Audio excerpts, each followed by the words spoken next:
Hello and welcome to Daytime, your place for scary stories, straight from the horror forums of Reddit.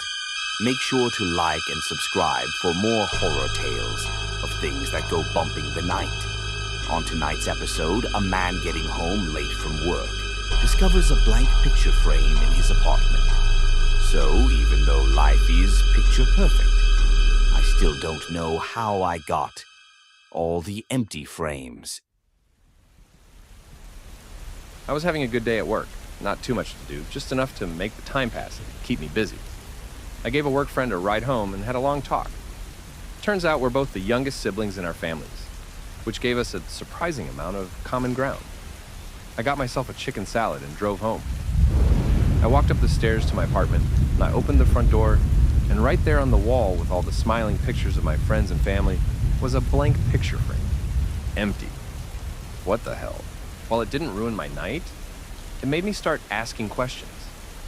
I wouldn't just hang up a blank picture, and I wouldn't put it in the middle of the hallway.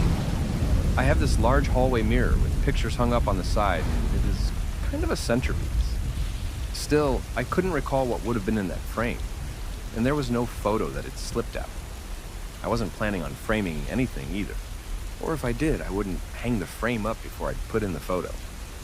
I'd be lying if I said that it really bothered me. It was an oddity at most. For a second, I caught myself in the mirror looking anxious. Why was I letting this get to me? The weekend was just around the corner. I just gave myself a smile and took the frame down. The next day, I came home to another empty frame. Now, this was strange. It wasn't empty earlier that day, or I would have taken it down along with the other one. There would be no reason for me to only take down one frame. So what had happened between now and then that caused this frame to turn blank? And why couldn't I remember what was in that frame when I looked at it just the day before? This time, I caught myself looking bothered. The hallway mirror doesn't lie. It was time to figure this out, weekend be damned. I made two conclusions. The first was that if the frame had been emptied the day before, I would have taken it down. Hence, it must have turned empty between when I left from work and when I came home, about 9 hours in total. The second conclusion was that the photos that were framed were completely missing. They hadn't just dropped out. The backing board was intact, and the little metal points holding it back were tight. Either someone took the photo out, or it just ceased to exist. That wasn't a comfortable conclusion. My mirror image seemed to agree. I checked the locks, the balcony, the windows, all of it. I lived on the second floor, but with enough determination, a thief could get in anywhere. Sure, there would be no reason for a thief to get in and just steal a single picture, leaving the frame, but there were crazies all over. Don't get me started on the next town over, where an entire neighborhood wears creepy masks. Everything was intact. No one would get in or out without breaking something, and nothing had been broken. I went to check my keys to see if anyone had stolen the spare, but it was still there. What surprised me, though, was the key to a bike lock. I didn't have a bike, did I? There was a bike rack out front, and I started trying the key. I got a lot of sneers from the neighbors, but I tried not to let it bother me. Finally, I found the bike the key belonged to. A sporty bike, a woman's model. The seating was much lower than I'd use, and seeing as how I am a man, I probably would have gotten another kind of model. Probably. Loved the colors, though. It gave me an uncomfortable thought.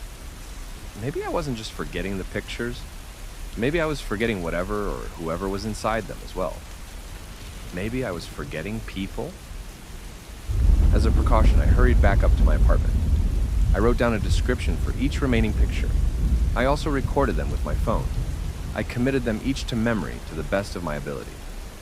The next day, as I was brushing my teeth, I noticed another empty picture frame. I nearly swallowed my toothpaste. My mouth felt dry. I couldn't remember what had been framed. I could feel myself cold sweating as my heart started to race. This was impossible. I'd been here the entire time. I picked up my phone to check the video I'd recorded, but I was told the file had been corrupted and couldn't be played. I caught a glimpse of my dilated pupils in the hallway mirror as I hurried into the kitchen. The note with all my descriptions had been torn to pieces. With shaking hands, I gathered every piece and tried to puzzle them back together. They were no bigger than the nail on my pinky finger. I must have been at it for hours. I'd gotten about halfway when I realized there were several missing pieces. They were probably the description for the photo in the now empty frame, I concluded. I was not just forgetting things, they were actively being removed. It was a disturbing thought. How do you make someone forget something or someone? That last thought resonated with me. Someone. I didn't feel like I was missing anyone, but then again, how would I know? If I'd forgotten about someone important in my life and all traces of them were gone, how would I know? This gave me an idea. In some places, a lack of things can be just as telling as having something. I went through my entire apartment, step by step, and noticed a few inconsistencies. There was an empty drawer in my bedroom. I wouldn't just let one drawer overflow and another remain empty. I would have spread things out. Someone had probably been using this drawer until recently. There were several empty folders on my computer. I may not be the brightest PC user, but I don't create empty folders for no reason, especially not in the image and movie default folders. There were entire shelves that were suspiciously empty in both my fridge and freezer. Again, why wouldn't I just spread things out? It felt like I was watching a mind-twisting game of Jenga, only the pieces that were picked out were parts of my life. As I took a shower to clear my head, I noticed two more things. One, there was a pale patch of skin on my right shoulder, with strange contours. There had probably been a tattoo there. Two, there was a mark on my left ring finger. So, until just recently, I'd worn an engagement ring. I sent a few messages to friends and family and checked my social media. There was no indications of any kind that I had been engaged. I got a few responses from confused friends. They had no idea what I was talking about, and they started asking if I was okay. I wasn't the problem here. The problem was that something was eating up my life, step by step, and I had no way to fight it. I stumbled back into the kitchen, poured myself a whiskey, and started making a list. A list of things someone like me would think was important enough to put in a picture on my wall. Parents, uncles, cousins, siblings, grandparents, pets, all of it. Then, I tried to match what I could remember to those categories. I remembered almost everything. There were a few blank spots. For example, I had no brothers or sisters, and I'd been single for a very long time. That didn't make any sense, though. Just a few days prior, I'd been talking to a work colleague about being the youngest sibling. Not just younger, like you are if you have a single older sibling, but youngest. That's what you are if you have more siblings than one. Plural. I couldn't remember having any brothers or sisters. I laid it all out. I had most probably completely forgotten about 2 siblings and a fiancé. I'll be the first to admit I didn't handle it very well.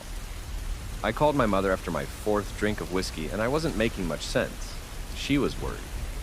Of course, I had no brothers or sisters. Never had, and sadly, never would. Check the photo albums, I screamed. Check every album you've got, and you'll see. You'll see the empty pages. I sat down flat in the hallway with my 5th drink, having thrown my cell phone across the room. I stared at myself in the hallway mirror. I almost looked happy, despite feeling awful. That's what a good drink can do to you. It is like putting on a mask. I frowned as deep as I could, but it just looked like I was making a funny face. To be fair, the hallway mirror wasn't that great. It was slightly stretched, making you look a little thinner and taller than you really are. Kind of like a funhouse mirror, only to a lesser effect. I tried again to commit every photo to memory. My parents, my uncle, my grandparents, my cousin, standing in a field of those weird blue sunflowers. I counted them all, then counted them again. And on my 6th drink, I fell asleep on the floor, curled up in a fetal position. I was drifting in and out of sleep. Despite everything, I was happy no more pictures had disappeared. One by one, they'd gone away like petals picked from a flower. Then it stopped. There'd been no more. Maybe it was over and whatever was removing them had gotten what it came for. Of course, there was another option. Maybe it was just waiting for me to fall asleep. That thought jolted me awake. I'd probably gotten a solid 3 hours of sleep, and it was the middle of the night. There was rustling in the kitchen. Not loud, but loud enough for me to hear it. It sounded like someone going through my cutlery. There was nothing special in there for someone to steal. Well, except for an old butter knife my cousin gave to me back when she was into whittling that one summer. The thought froze me. I checked the picture frames. All the photos were still there. There might still be time. I had a handgun in a secure locker in my bedroom, on a small shelf above my winter jackets. The key was right there in the hallway, on a separate keychain. I got the key, listening for movement in the kitchen. I could hear the rustling stop and the kitchen drawer being set back in place. If whoever was in there decided to check the bedroom, I'd be screwed. I held my breath and listened. I heard footsteps move into the bathroom. Of course, there was a cologne I'd gotten as a birthday gift last year. That was also from my cousin. But I could still remember her, so it wasn't too late. I opened the locker, loaded a clip, and turned the safety off. I stepped into the hallway, held the gun up high, and looked into the bathroom. I could hear someone looking for something just around the corner, next to the bathtub. But all I could see was the edge of a pair of jeans and a black t-shirt, and I had to act. "Stop!" I yelled.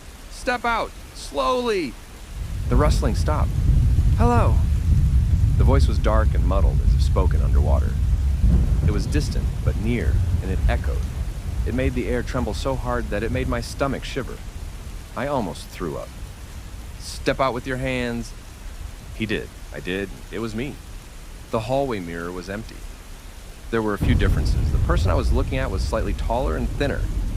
Stretched, like the image in the mirror, it was still mirroring my expression, but not the movements of my body. I looked terrified. "Hello," he repeated, sending another ripple through my guts. "Hands on your head," I said. "Stay back. I'm calling the police." "Hello."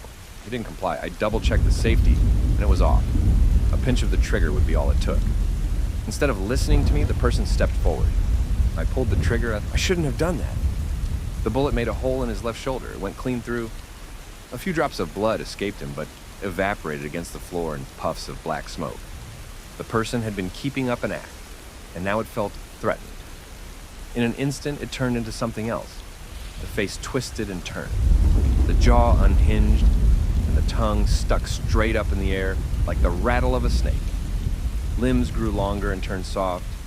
A third arm grew from the stomach, tearing away the black t-shirt. Hands grew longer, fingers ending in bird-like talons. There was no way I would stand my ground against this walking nightmare. My instincts were battling each other. One side asking me to shut down and stay dead, the other telling me to run. There was no fighting to be done, only ways to flee. I took off running. It was nothing but luck that I remembered my trigger discipline.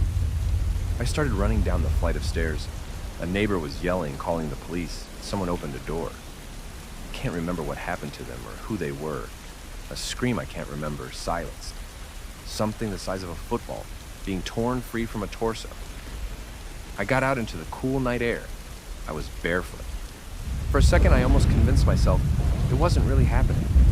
Standing out there in the real world, it just couldn't be happening. This doesn't happen in the real world. Then my nightmare came bursting through the door. It had grown. It extended its stomach to a bubble, like the abdomen of a spider. It had 3 arms and 4 legs, and there were more things growing. The head could barely be recognized. It had folded itself backwards, using an elongated tongue like an antenna sniffing the air. For all the things I've been forced to forget, this thing I can't help but remember. I couldn't forget it if I tried. Closing my eyes to this day, I can describe everything down to the texture of its skin. I kept running. The pitter-patter of skin flung against asphalt came closer. It was right behind me. I knew that if it caught me, I'd never have existed in the first place. Not even my mother would remember me. Everything I was, everything I'd done, gone in an instant. "Hello?" The rumble in my stomach came back, and I lost my balance. I fell forward, badly scraping my shoulder. "No!" was the only word I could muster. No! I was breathing too fast, and my head was barely getting any oxygen. I was panicking. I flipped around, laid on my back, and held up my handgun. It was almost on me. Teeth, naked skin, talons, and limbs. It was warm. I didn't want to disappear, not like this. That's when I noticed something in the distance. There was something sparkling just outside my balcony. There was a thin ripple in the air. like an umbilical cord. It was like looking at a black hole. There was nothing there to see but the lack of space. This ripple stretched from the nape of the creature up to a rectangular sparkle, hanging free in the air. The hallway mirror. It was stuck to it. Despite teeth, skin, and claw moving in to rip me apart, I aimed for the hallway mirror. It looked so odd, floating in midair, so far above ground. An anchor. Maybe it was adrenaline, or maybe I was lucky. But the shot connected. Shards spilled out of the frame, and the creature turned around. Parts of it were falling off, evaporating into black smoke. It hurried back towards the mirror. I followed it. It fell to its knees, arms flailing. It was trying to gather the shards, to desperately puzzle it all together. "Hello," it said again. This time the sound was high-pitched, almost shrieking. The creature had shrunk significantly, and as I got closer, I unloaded the entire clip into the rest of the mirror. Shards shattered against the sidewalk, and the creature was oozing with black smoke. A single eyeball tumbled out of its skull and fell into the largest of the shards. Moments later, the entire creature evaporated. I kept that shard. I can sometimes see something moving in it, but it is too small to harm anyone. If you listen closely to it, you can hear a tiny hello. The police came, but none of my neighbors could remember why someone would have called. They hadn't seen or heard anything. It was odd, though. One of the apartments had been left wide open. It was still furnished, but no one can remember anyone ever living there. I'm guessing we forgot about the tenant, but that the creature didn't get the time to clean up the belongings. Looking back at this, I'm certain I had a brother. I think he lived in the outskirts of the city, and that he disappeared as he was out camping with his friends. I also think I had a sister. I'm certain she was the one who gave me the mirror to begin with. She was smart, studied in Europe for several years. She was blinded in an accident a few years ago. I haven't figured out when or how she disappeared. My fiancée was the last to disappear. Despite my best efforts, I haven't been able to figure out anything about her. She is a complete mystery to me. Trying to mourn her knots my stomach. I'm trying to imagine what we would have done together, what places we'd seen, or how long we'd been together, but I just can't. If I only had something to remember her by, something real, I could have made peace with it. There's just no closure. It feels odd to mourn something I can't know I had, but I do. It hurts. I sometimes wake up crying, holding a pillow. My body remembers something I don't. The shower feels empty in the morning. I feel miserable shopping alone, all these little ordinary things that I should be used to feel slightly awe. I guess there are things you just can't forget. I'm posting here to make sure this doesn't happen to anyone else. If you have blank picture frames, take it seriously. Check your mirrors, make lists, try to remember. Hell, smash every mirror you have. And if anyone has any idea what the hell I should do with this shard, feel free to share. I don't mind having it, but there must be someone who can use it for something. I can't just call a scientist about it. Good luck out there. Hello and welcome to Daytime, your place for scary stories straight from the horror forums of Reddit. Make sure to like and subscribe for more horror tales of things that go bump in the night. On tonight's episode, a man gets dumped by his girlfriend, decides it's time to start over, when things start to get increasingly crazier. So, they'll always have enough, because everyone gets a mask. Hey, I don't post online often, but I've been experiencing something weird and wanted to hear if anyone else has experienced something similar, or if you have any advice. Or maybe I just want someone to listen. I don't know anymore. This entire situation is just out of control. I've turned out all the lights and locked the door, so I don't think anyone knows I'm here. Maybe the patrolman. It's just me and that mask for now. At the beginning of the 2020 pandemic, I was suddenly dumped by my girlfriend of 4 years, Sherry.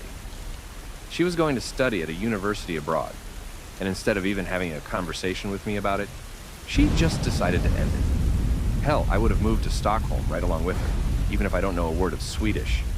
But here we are. A few weeks prior, I had been considering a job opportunity in a nearby town, and this breakup was the final straw. I took the offer, packed up my things, and tried to look forward. You know, even when my heart was trying to pull me back. My new apartment wasn't anything amazing, but way better than expected. A bedroom, a living room, a surprisingly spacious kitchen, and a bathroom with a large tub. I couldn't complain, and the rent was dirt cheap. I got the place recommended through a work colleague who had just moved out of there, and they had nothing but good things to say. Normal neighborhood, and if I ever needed it, there was also a daycare just across the street. Not that I have any kids yet. Maybe someday, if I make it through the night. Not with Sherry, though. She had her chance. Sorry, I'm having a hard time concentrating. I keep hearing these noises in the stairwell.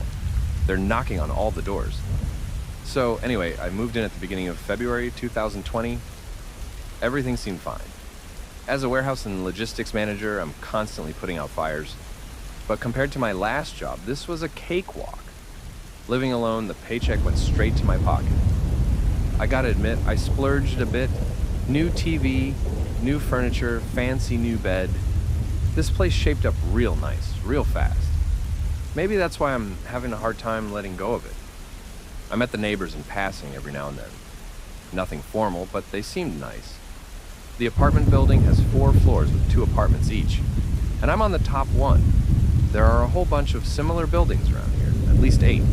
There's a large elevator that can take me straight up to my door. The walls are modern and mostly soundproof, so the only time I would hear my neighbors were during their 4th of July celebration. They were nice enough to put up a notice about it on the board downstairs, though. All kinds of people live here, but mostly young adults and middle-aged couples. There are 2 families on the bottom floor that seem to be best friends, having their kids play. Sometimes even leaving the front doors open for them to run from one apartment to the other. I thought the kids would get on my nerves, but it's nice to see some happy faces when you get home from work. Alright, so about the masks. Yeah, I'm getting there. It was the beginning of September 2020. The rain was getting bad and people were going back into lockdown after the summer. We were all bracing for a second wave of the virus. One day when I got back from work, there was a package outside my door. There was a similar package outside my neighbor's door.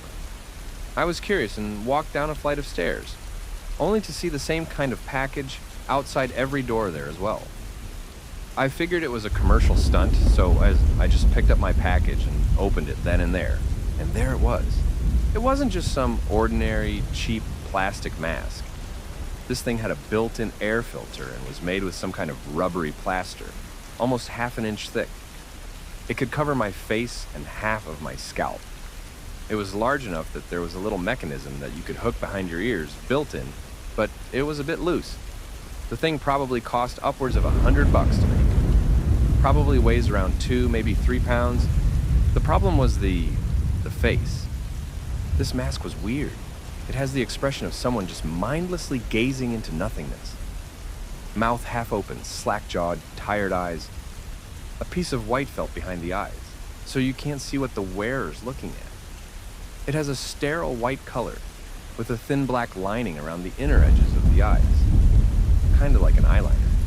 There was no note, no explanation, no packing, no sender, nothing. Someone hand-delivered them.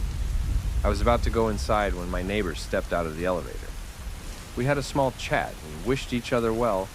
Then they noticed the package outside their door. Some kind of gift, the husband asked. Do you know who? No idea? I shrugged, holding up my mask. But they don't look cheap. I wonder if we got 2. The masks were slightly different sizes, but had the same face and color as mine. We laughed it off, wished each other a good evening, and locked our front doors. Social distancing. I don't know if I should have just tossed the damn thing then, or if I should have held onto it tighter. I didn't even think about that mask for at least a week, until I woke up late one night. It was about 3 in the morning, and something was going on at the daycare across the street.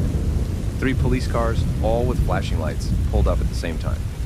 They turned off their sirens, but I was up and staring out the window in a heartbeat. 2 officers entered the building with their guns drawn. There was a lot of shouting, but it died down fast.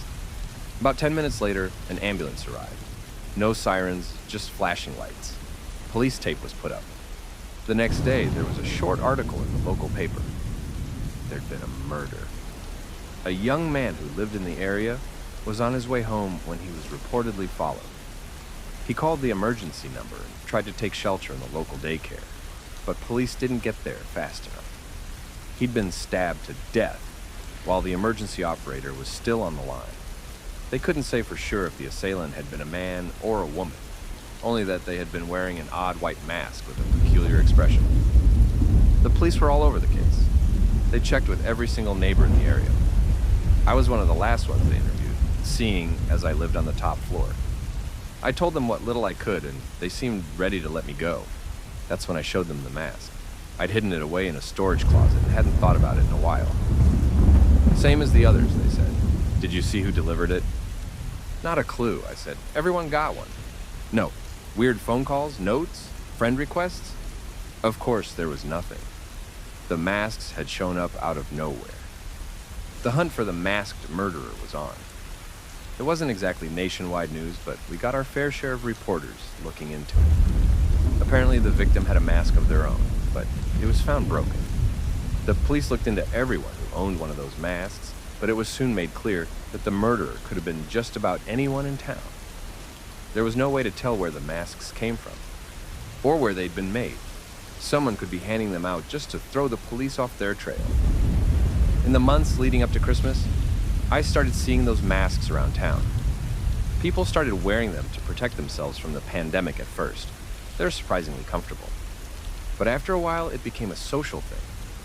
You could spot a neighbor across the street and wave at them, all with a little sense of anonymity. When you wore that mask, you were just a curious nobody from the neighborhood. You were one of the crew. Anonymous, yet belonging. Hell, I wore it one time when I went grocery shopping instead of my ordinary face mask. I gotta say, the weird white mask was way more comfortable, except for the faulty ear strap. That, and people seemed friendlier. Well, some people.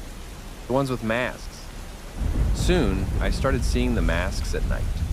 People would dress in bulky clothes and meet up with other masks outside, completely silent. They'd leave each other notes on the board on the bottom floor. A lot, the messages were very open and inappropriate. Things like couples inviting people to their bedrooms, or anonymous and hateful messages about people outside the neighborhood. If the masked killer could get away with murder, after all, they could all get away with calling out a loud neighbor or asking for casual sex. But people can normalize everything. We adapted to the pandemic, so we figured we could adapt to this too. The police asked people to stop wearing the masks, and everyone agreed to do so. Then they wore it anyway. There wasn't much pushback, so I figure at least a few of the officers had masks themselves. But not everything was sinister. I remember one time when a masked woman took to the streets to play her violin. It was just around the first snowfall, and the entire neighborhood were looking out their windows. Behind every pane of glass was a pale face staring at her. I had my own mask on. It felt weird not to have it. We couldn't call the police or turn anyone in just for the mask. I mean, were we turning in a murderer or a violinist? Sherry would have hated it. She always hated mannequins, dolls, masks, all that stuff. There was something about faces frozen in time that freaked her out. But things were going downhill, fast. Over the course of a few weeks after Christmas, there were 2 muggings, 1 assault, and 1 attempted murder. All assailants were described as wearing masks. Funny how I stopped noticing the flashing lights and sirens. I guess we really can adapt to anything. In early January 2021, the masks stepped it up. The messages were getting cryptic. Meetings at midnight. Sometimes there was gunfire or screams. One apartment building had a small fire started in the kitchen. Then they started going door to door in my apartment building. There were usually 4 of them. 2 couples, early 50s. They don't say anything, they just knock on your door and wait. They're making sure everyone are still wearing their masks. If you don't open the door wearing your mask, I got the feeling they'd do something bad. I'm pretty sure they have concealed holsters. They're pretty open about it. Yes, I answered the door every time they knocked. Yes, I wore the mask. No, the strap thing behind the ear still wasn't sitting right. The nightly gatherings became more frequent. Sometimes they'd all go somewhere. Sometimes they'd just disperse. This one time the police came and everyone just ran back into their buildings. The police went door to door to ask if we still had our masks. Of course I lied and told them no. No one was arrested. All around town, petty crime was on the rise. break-ins, vandalism, car theft, but it was getting a bit more serious. Some masks were seen walking around with handguns and knives. One time, there were 3 masks with Molotov cocktails. There was another attempted murder as well, with a young woman being shot at close range 3 times. She ended up in a coma. There's also singing, mostly at night, but sometimes I hear it when I just walk around town. A cashier whistling a certain tune, a ringtone from a phone in the crowd.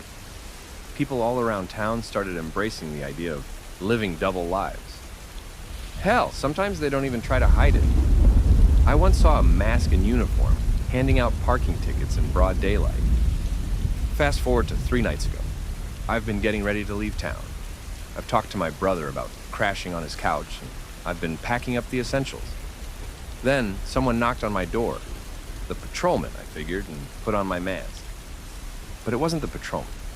Outside my door in the unlit hallway was a skinny man, towering above me. Tall, elongated. He was wearing a hoodie, a pair of pale old blue jeans, and I can't remember his feet. I don't know if he even had any. He was wearing one of the masks, but I was floored by just how tall he was. He would have to crouch to even fit through the doorway. He tensed up to move, and I stepped back. Maybe he was about to leave, I don't know. I was too surprised. My damn mask came off. The strap behind my left ear finally snapped. My mask fell off, and the tall man stared at my naked face. Then he did something I've never seen before. His mask moved. It went from a mindless, open-mouthed face to a joyful one. A big, grinning smile, cheeks that puff up. White lips revealing a white inner mouth. White tongue, white teeth, white throat. It wasn't a mask. I ran to my bathroom, fumbling for my phone. I was just about to slam the door shut when I noticed a long arm holding it open. He was reaching over me, completely silent. That big grin came closer as he searched my face. I just held my breath, looking for an opportunity to run. He was so quiet, so quick. It was like watching a twitching bug. I didn't feel his breath. Then he gave me a new mask, held it up to me with 2 long fingers, like leather chopsticks. It looked just like my old one, but it was brand new. The straps were reinforced. I took the mask, spat out a reflexive thank you, and saw the tall man back out of the room, still wearing that big grin. Looked like a caricature of a person backing away from a frightened animal. I felt like a deer in headlights. It was all so quiet. I slept in my bathtub that night with a locked door. I held the mask close all night long and dreamt of faces coming out of the bathroom tiles. White faces grinning. Now, I'm not sure things can get worse. That's why I'm not sure if I should still run or not. The patrolmen are coming tonight, I just know it. But I don't know if it is a good idea for me to answer the door. I don't want to put on the mask again, it feels irreversible. Maybe my old mask was faulty. Maybe this all affects us in a greater way than just giving us a sense of anonymity. Maybe this tall man is something else. They call him the handsome man on the board downstairs. Almost every note is about him. They thank him, they bless him. Handsome man, handsome man, handsome man. Hell, I heard it sung in the stairwell. I have my bags packed, but I'm getting cold feet. I don't know what would happen if I stayed longer. Then again, with a mask like this, I could do amazing things, right? Looking through the eyes of that mask, I see freedom. Unyielding, unadulterated freedom. I don't hate it, would you? Just saying, maybe there's a good reason why people adore that thing. Sherry's returning home over the summer. It's just the next town over. Huh, that bitch has it coming.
Hello and welcome to Daytime, your place for scary stories straight from the horror forums of Reddit. Make sure to like and subscribe for more horror tales of things that go bumping the night. On tonight's episode, a man looking to relocate for his job finds himself in a scary situation after a bus ride accident. So, what would you do to survive? Because Noah ate someone.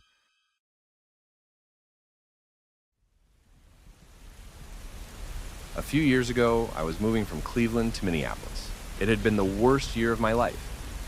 The man I'd been dating for the past 3 years had been involved in a scam and squandered most of our joint savings along the way. Shortly after, I lost my job. I just couldn't keep up with the pressure of finding a new place and surviving on breadcrumbs, and I just broke down. So I decided to start over in Minneapolis. I had a couple of friends who offered me a couch to crash on for a couple of weeks. I was looking to get a new job and start over fresh. I got on a Greyhound with nothing but 2 suitcases and a handful of unread DMS. It was a long trip. Most people stepped off in Chicago and Milwaukee. So for the final stretch of the trip, there was only 2 people left. Me and a passenger sitting right across from me. A man in his early 60s. He had a kind face and spent most of his time sending messages to his friends and family. I got the impression that this was some kind of event for him. He had a fanny pack with snacks, an extra battery for his phone, sunscreen on the tip of his ears, and a pair of Ray-Bans resting on his trucker cap. I talked to him a little. His name was Noah. He was heading home after a long consultation job out of state. He was some kind of environmental lawyer. He was all about public transportation and reducing the carbon footprint. I could tell he was a jubilant fellow. I don't know a lot of people who speak so highly of their job. About half an hour from our destination, the bus suddenly lurched. There was someone standing in the middle of the road, and the driver had done his best to steer out of the way. I saw a brief silhouette of someone small go by the window, possibly a child. Moments later, we were thrown into a ditch, and the bus tipped over. In the blink of an eye, all turned to chaos. I was thrown out of my seat like a slack-necked doll, and there was this awful metal groaning noise. The side of the bus was torn open. Suddenly, the world was still. My mind was spinning. I barely made it off the bus before I hurled, my inner ear screaming at me to lie down. Everything felt different. The air tasted metal. We'd driven straight into a field, leaving a long trail of bent grass and wild blue sunflowers behind us. As the engines of the bus died, all that was left was the flapping of moth wings. Looking back at the road, there was no one there. I couldn't see Noah or the bus driver. I picked up my phone and called the police without a second thought. I felt disoriented, and the strangest details stood out to me. Like, how often do you stop to look at the shape of your phone, or stop to think about the actual code you use to unlock it? While still on the phone, I was asked by the operator to check if everyone was okay. I moved to the front of saw the driver's seat empty, and rounded the corner. "Can you see them?" the operator asked again. "Is everyone all right?" I heard the noise before I saw them. This thick, meaty squish, the tearing, clicking teeth. The kindly-looking Noah was sitting a bit further out in the field, with a streak of blood trailing it. He was cradling the driver in his arms, slowly biting off pieces from the side of his head. Hair and all slurped up like spaghetti. It looked almost serene, like a grazing antelope. "Excuse me, miss," the operator repeated. "Can you see them?" "Yes," I whispered breathlessly. "Yes, I do." "Is everyone all right?" Noah looked up at me with complete disinterest. For a moment, his eyes met mine, and he was as calm as ever. There was no panic, no regret, nothing.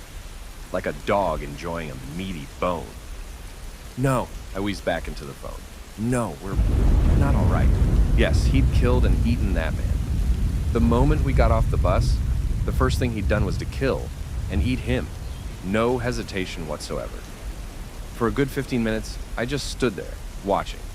The police were on their way, but this was a bit out of their way. Noah didn't seem to mind an audience. He just bit, chew, and swallowed. Bit, chew, and swallow. Thin spurts of blood stained his horn-rimmed glasses, but I couldn't move or look away. couldn't bring myself to move or turn my back on him. I was just frozen. The moment the police arrived, they didn't even pull out their guns. They just stood there, staring in disbelief. Putting Noah in handcuffs and taking him away was completely uneventful. There was no struggle, no sudden attacks, nothing.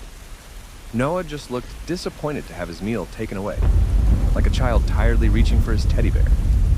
I was so distraught after stating my witness account that I forgot one of my bags.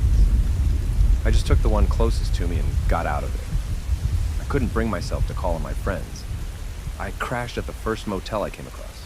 I sat up all night staring into the ceiling, still trying to make some kind of sense about what I'd seen. I didn't notice myself crying, and I didn't notice how those cries slowly turned to screams. I just lay there, head empty, screaming into a cheap, tear-stained motel pillow. Over the following weeks, I settled into a new place, a new job, and a new life. Everything was different, but in ways I hadn't anticipated. I felt like an alien, as if the world had shifted, like I'd seen something not of this earth. Some of the most mundane things felt strange. Eating a sesame seed bagel at the cafe down on the corner felt like ashes in my mouth. All I could think about was teeth, tearing, ripping, curious eyes looking my way.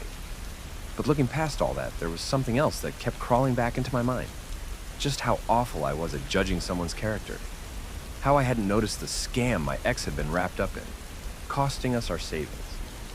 How I hadn't noticed how I was neglecting my work to the point where they had to let me go, and now this.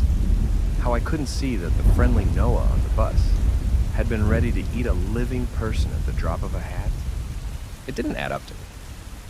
How do you miss something like that? I was one of the witnesses called in the trial that followed. I hoped it'd be a chance to finally put it all behind me. I said my piece, and I stayed to watch the proceedings. I had to know more about this man and what turned him into this monster. He didn't look like a monster, though. He was just a man in a suit. He even had the same glasses.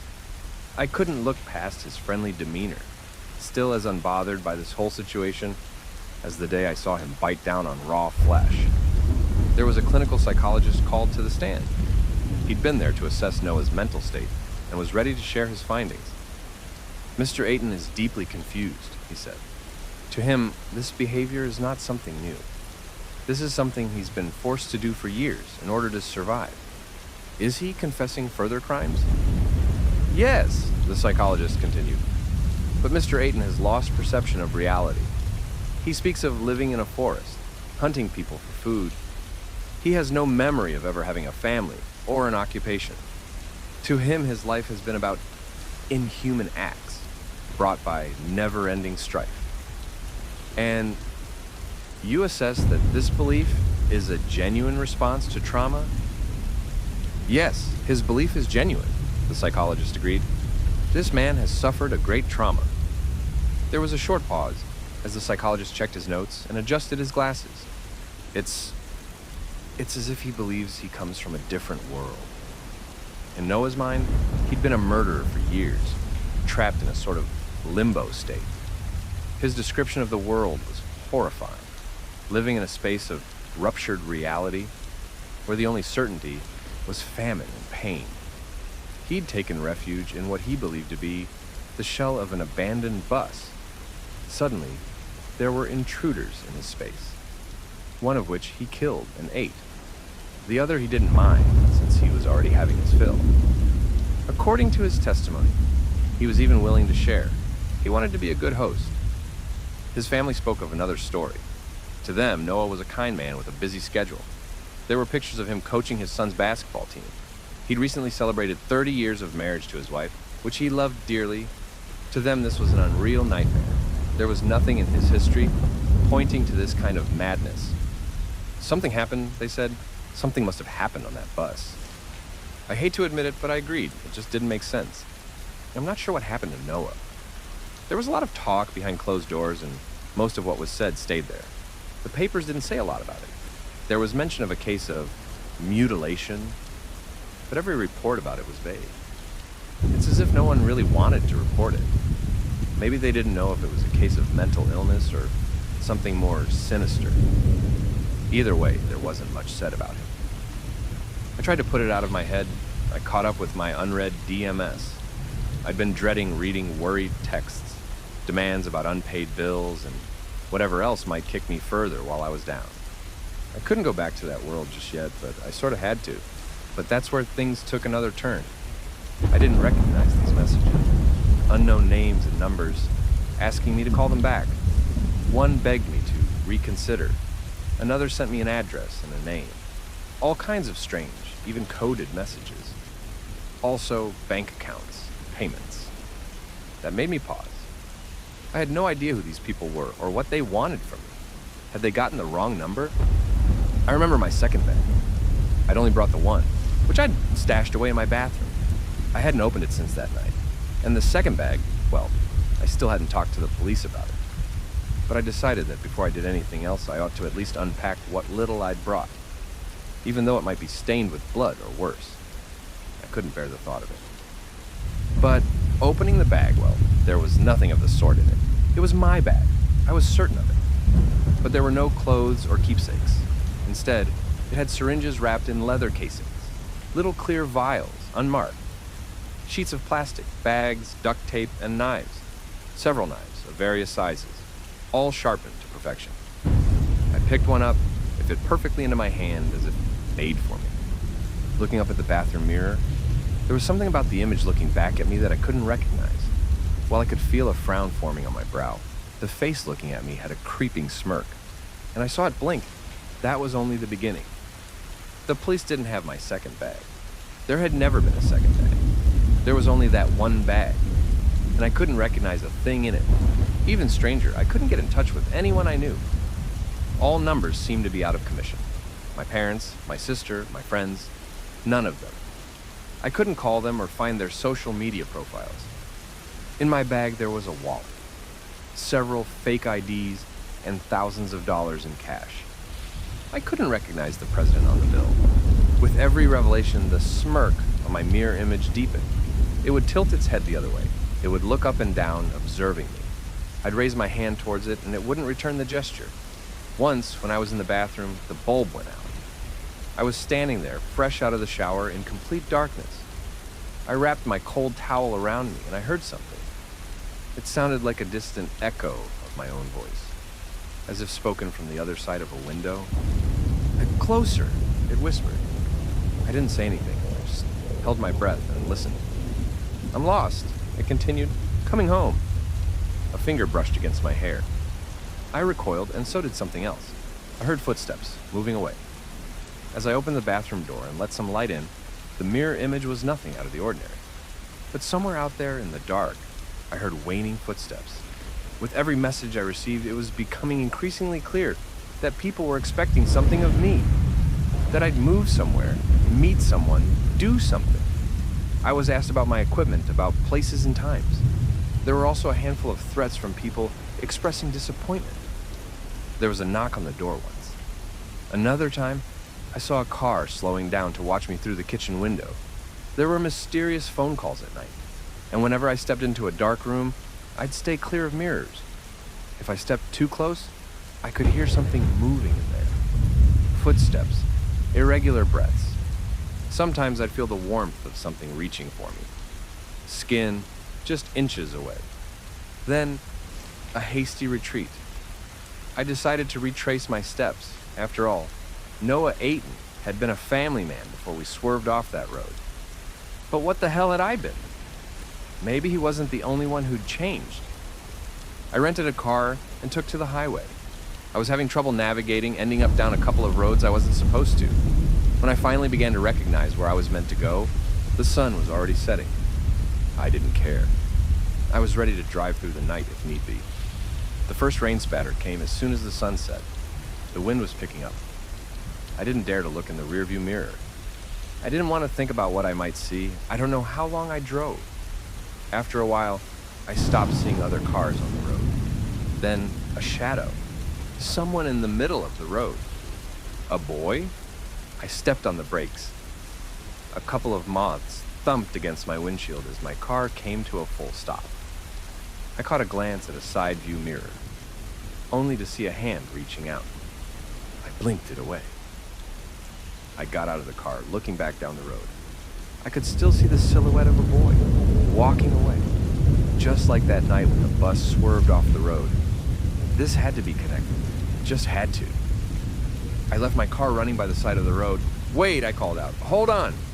He didn't stop. I was catching up, but as it turns out, I wasn't the only one. As I got closer, other figures emerged from the rain. Some of them looked like me. Others only held a vague resemblance. A select few were identical. Further out, there were other figures. Some impossibly tall, others barely even human. We all looked at one another, our heads turning in unison. Left, right, left. Like a ripple of thought forcing us all to do the same. A collective impulse. "I want my knives back." A voice breaking through the rain. I didn't have to turn around to know who it was. I'd seen her in the mirror dozens of times by now. But this time her voice was unhindered. There was no mirror in the way. I could feel her staring at me. We were all spread out in a circle around the mysterious voice. A sort of beacon we'd all gathered around. And the closer we got, the stranger things became. I lost track of time. I could barely feel the weight of my heartbeats as they quickened and slowed, seemingly at random. The wind picked up, then disappeared, then reappeared. Rain to snow to hail to summer sun. In one blink of an eye, the world was on fire. In another, we were standing in oncoming traffic, cars throwing themselves off the road to avoid us. In one place, the stars were gone and the ground was nothing but black sand. In so many places, there was nothing left. No life, no sky, nothing. It was terrifying. I wanted to turn around to run, but I couldn't trust the figure to my side not to take advantage. Instead, I stopped. A few moved closer, only to dissipate or be changed forever. One sprouted a third arm. Another was dragged into the dark by an unseen force. One fell to the ground, stretched and bent like hot metal. Screams, cries, and hysterical laughter. Slowly, the boy moved away. With every step he took, I could feel my world slowing down. By the time I could feel the rain on my skin again, there was a hand on my shoulder. I was grabbed, spun around, and pushed. In front of me, my twisted mirror image. "Go home," it hissed. "I'm done with this place." A push. Shadows growing distant and the rain growing stronger. A different rain. There was an unknown car waiting by the side of the road. One more neatly parked. Similar to the one I'd used, but not the same. Going through the glove box, I recognized several items. Looking in the back seat, there were 2 familiar bags. I realized what had happened. I'd been gone, and now I'd returned. I have been back here for quite some time now. Here, where Noah Ayton is an ordinary family man without any articles mentioning his name. I settled into my new place and eventually got a new job. Got back in touch with my family and friends. I started to recognize the faces on my dollar bills again. But a few things have happened. No one has seen my ex for a while. There was a string of disappearances around the area where I used to live back in Cleveland. I don't like to think about what has happened there. Am I responsible? If not, who is? I'm not sure what happened that night. Not really. I think we got too close to something we shouldn't. And what little sense we make of this world got mixed up. I can't help but to look a little longer at mirrors. I lean my ear in to listen, making sure I don't hear anything. I turn my head back and forth, making sure the image follows. So far, it does. But I sometimes get the sense that it doesn't. Maybe in the dark, when I can't look as closely. If you find yourself near a strange sunflower field, keep your eyes on the road. Slow down. And if you do get a little too close, watch your surroundings, check your bills, and in more ways.